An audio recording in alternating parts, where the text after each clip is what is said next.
All right, what's up, everybody? KZMMA here, just to break down the UFC Des Moines card here. We're gonna just run up the card here real quick. Let's see. Let me go ahead and share this up on the screen.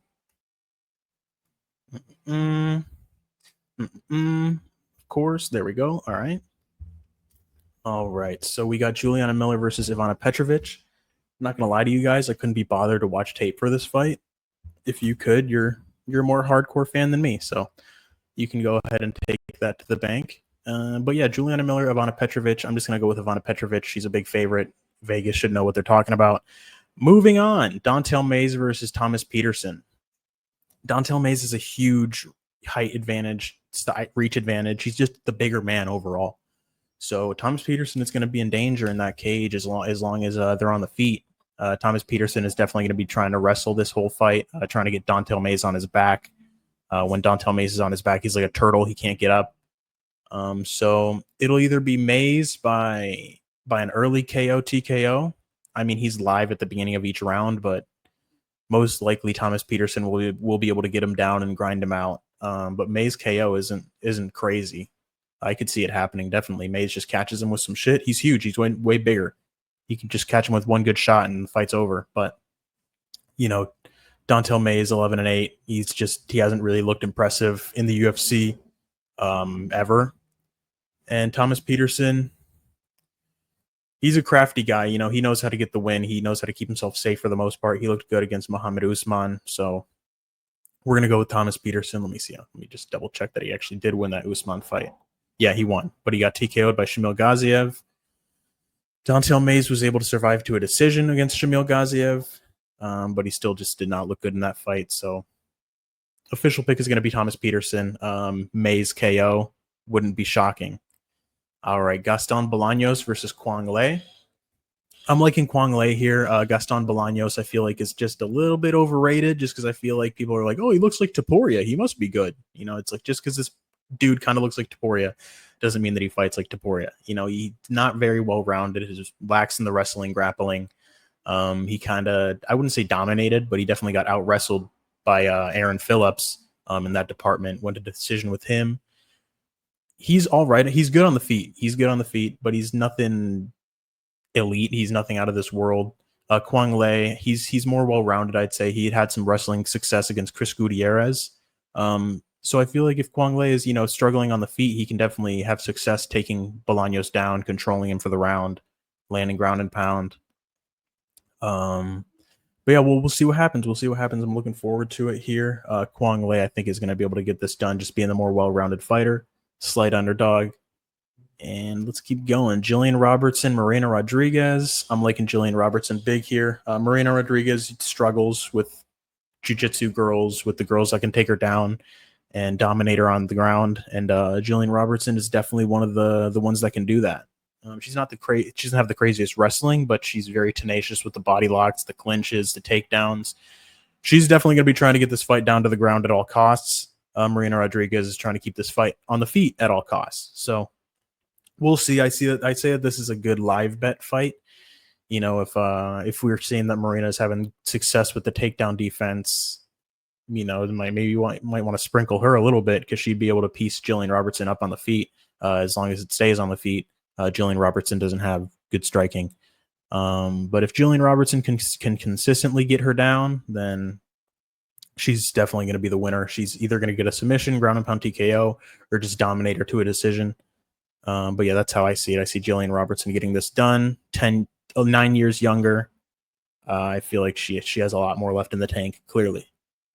All right, Azamat Bakoya versus Ryan Loder.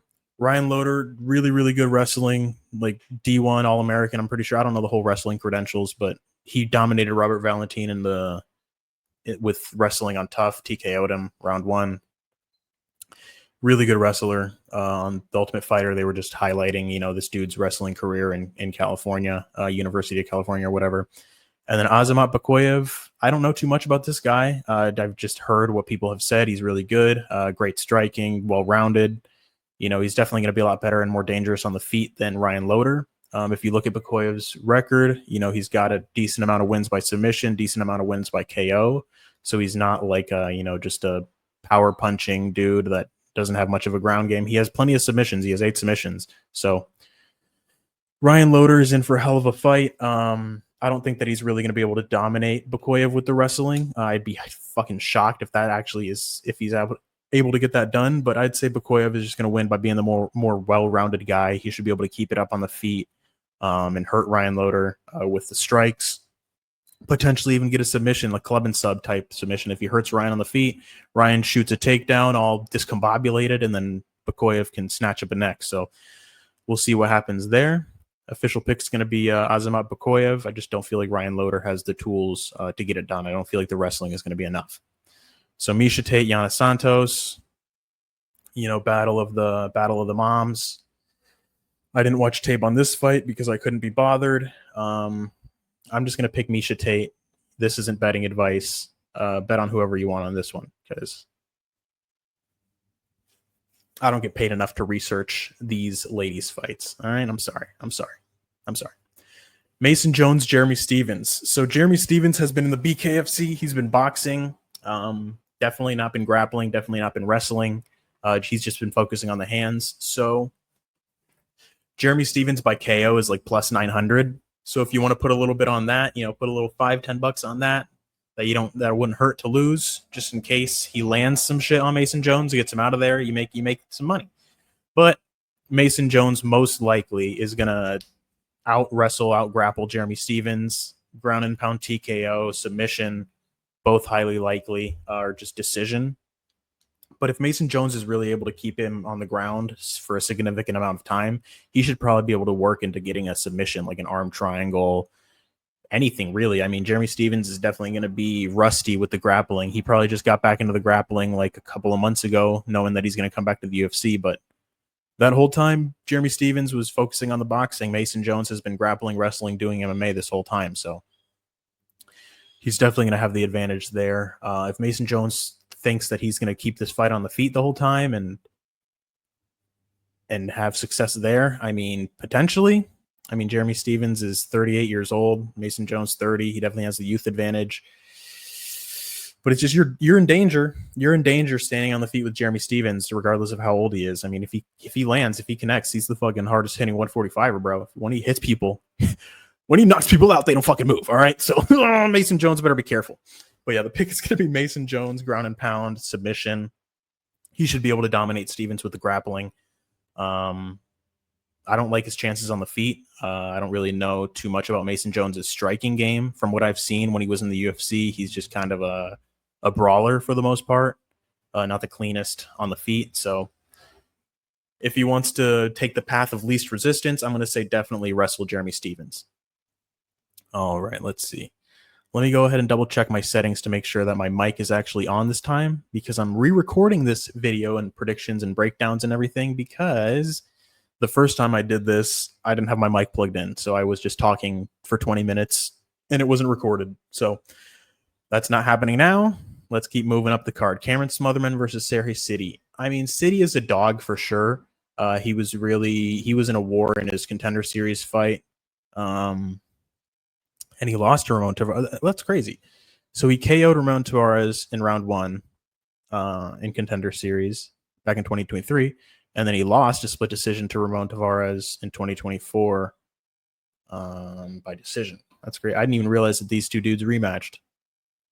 But that was a war then. The second Tavares fight, because obviously the first one he just KO'd him. But yeah, man, Cameron Smotherman. I mean, he looks pretty good. He has good hands. He has good boxing. I mean, he's very clean and technical with his movement on the feet as well. Good footwork. This is a hard one to call. I mean, Sergey City, he's a tenacious dude. I mean, if he's able to really just keep the pace up on Smotherman, who knows how good Smotherman's cardio is.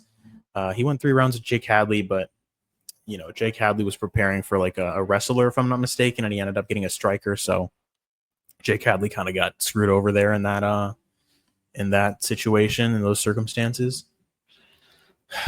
I'm just going to go with Cameron Smotherman. I feel like he's going to be able to get this done. Sergey City, he's really hittable. He's not the most... He doesn't keep himself super safe when he fights, from what I've seen. He's kind of there to be hit. He's willing to take shots. And I feel like Cameron Smotherman should be able to piece him up for as long as the fight is going on. And let's see, Montel Jackson, Daniel Marcos. I'm going with Montel Jackson. I feel like Montel Jackson is going to be able to capitalize on all the spots where other fighters like Adrian Yanez weren't able to, just based on the physicality, the reach, the height, the length. Daniel Marcos, he likes to fight on the outside, use leg kicks. I feel like Montel Jackson will be able to counter those leg kicks with straight hands right down the middle as Marcos is throwing them. And he has the reach and the height and the length to actually reach Marcos on the outside.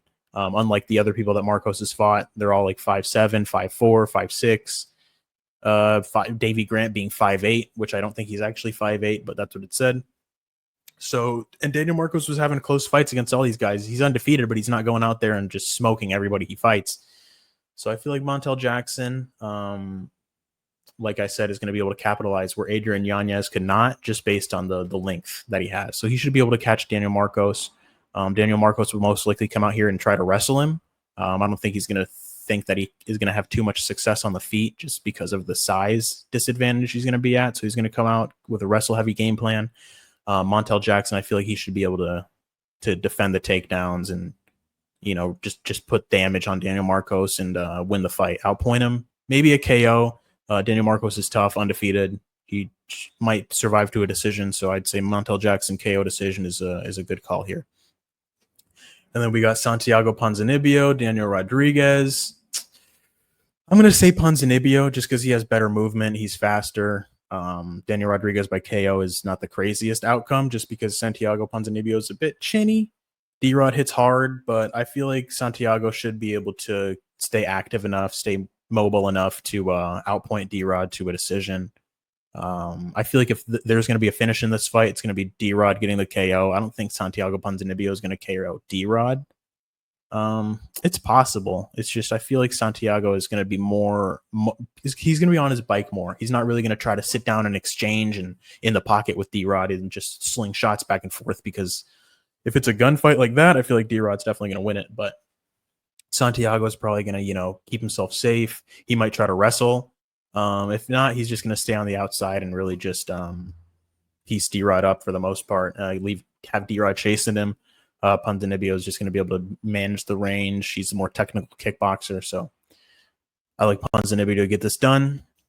Reinier de Ridder versus Bo Nickel. Man, overrated Bo Nickel is just that. He's overrated. He's a great wrestler, obviously. Striking leaves much to be desired. He didn't really impress me against Paul Craig. He was just throwing a big overhand, and that's about it. And then Reinier de Ridder, great grappling, okay wrestling, absolute terrible striking. Oh my God, this guy looks so bad on the feet. And yes, he beat my ass, but compared to other UFC fighters, his striking looks like trash. So I'm just calling a spade a spade. I don't know what to tell you. If that offends you, if you get upset by that because I'm disrespecting fighters, just tell him to strike better then, bro. I mean, I don't know what to tell you. Striking looks terrible. Looked really bad on the feet against Gerald Meerschaert. He ended up dropping Gerald Meerschaert at the end of round 1, but it's Gerald Meerschaert. Doesn't have great striking either. And then Reinier de Ridder goes out, submits Kevin Holland. Kevin Holland, I mean, he has good grappling when he's down at 170. At 185, he's just at a huge size disadvantage. So Reinier de Ridder was just able to get him down, submit him, easy peasy. But Reinier de Ridder, I don't see that he's going to be able to get Bo Nickel down to the ground. If they're going to be grappling, it's going to be on Bo's terms. And I feel like Bo Nickel is probably just going to use the same game plan he used against Paul Craig. He's just going to try to keep it on the feet, outstrike him, maybe look for a KO, but most likely just take a decision. But RDR, I mean, he has the experience. He has the experience to make it hard for Bo Nickel. Reinier de Ridder's striking. It's like if he was better on the feet, then like he would be someone that I'd be willing to pick. And just looking right now here at the height, I didn't realize that he was significantly taller than Bo Nickel, 6'4" to 6'1". Not terrible. So let's see here. All right. Good Lord. Okay. I just got busy with work, spent the last 2 hours in a meeting, completely lost my train of thought. I have no idea what I was talking about. Pretty sure it was Bo Nickel RDR. I picked Bo Nickel. What the fuck, dude? Okay. I'm definitely... All right, so let's just get into the main event here. Corey Sandhagen, Davis, and Figueiredo. We saw Corey Sandhagen and Figgy face off. That was not a 6-inch height differential or a 7-inch height differential. Figgy's looking more like 5'7". Corey's looking more like 5'10". But yeah, I was definitely expecting more of a height difference in the face-offs here that I just recently saw. But I was liking Sandhagen. I mean, I like Figgy a little bit more. I mean, Figgy by submission is like plus 1,500, which is insane. Thinking that he could just snatch up maybe like a quick little guillotine there. It's possible. Go ahead and sprinkle Figgy submission. I doubt he gets a KO. Doubt he wins a decision. But yeah, Corey Sandhagen most likely is going to get the KO TKO here or win the decision. I feel like Corey Sandhagen's really going to be able to capitalize with his knees just because of the height advantage he has. Figgy likes to dip his head a lot. He's always like moving in and out, up and down. Corey can catch Figgy with a knee or just cut him up with elbows, get a doctor stoppage like he did with Song Yadong. But yeah, I'm liking Sandman big here. And then in terms of parlays, let's go ahead and see what I have cooking here. All right, this is my sports book. I use Dorado Bet because your boy is in Central America. And yeah, I put a bunch of shit down. Let's just go up my bets. Go ahead and show you guys everything. This is a free bet, so it doesn't really matter. All right, this is a full card thing with full card parlay with Jeremy Stevens in there for plus 14,500 for $1 to win 146. I mean, I don't expect any of these to hit, but it's $1, so you might as well. If it hits, then you make a shitload of money. Here's another parlay with a bunch of overs with Jeremy Stevens as well, just for $1. Over 2.5 Kwang Le Gaston Bolaños, over 2.5 Mays Peterson, over 2.5 Petrovic Miller, over 2.5 Yana Santos Miocic Tate, and then D-Rod Ponzi, over 1.5 Bo Nickel DeRitter. So it's just a bunch of overs with Jeremy Stevens, which looking back on it is fucking stupid. But you know, it's just $1 parlay. So here's another one. Let me get into my parlays that are a little bit less ridiculous. I put $3 on Jillian Robertson by KO just in case she gets a TKO by ground and pound. Put $5 on Marina by KO just because why not? It can happen. Thomas Peterson, Jillian Robertson, Bakoyev, Jackson, Corey Sandhagen. These are my high confidence picks. It's only plus 296, $5 to win 19. Hopefully that's not the only one that hits. Figgy by submission, put $2 on that just in case some bullshit happens. Dontel Mays by KO, Jillian Robertson by submission, $5 at plus 1,600. So yeah, I mean, Mays to get a KO wouldn't be the craziest thing in the world. And then here's another confident pick parlay. Corey Sandhagen, KO or points. Bo Nickel, KO or points. Mason Jones, KO or submission. So he has to get a finish, which I'm not really liking looking back on it. And then we got Azamat, Bakoyev, KO or submission. So he has to get a finish as well. So that's what I got for this card here, fellas. I appreciate everybody for coming through and checking out my predictions video. Hoping all your bets hit this weekend, unless they're going against mine, then I hope mine hit. But yeah, best of luck to everybody. Best of luck to everybody betting on the card, and to everybody's just watching as fans. Enjoy. See ya, and peace out, everybody.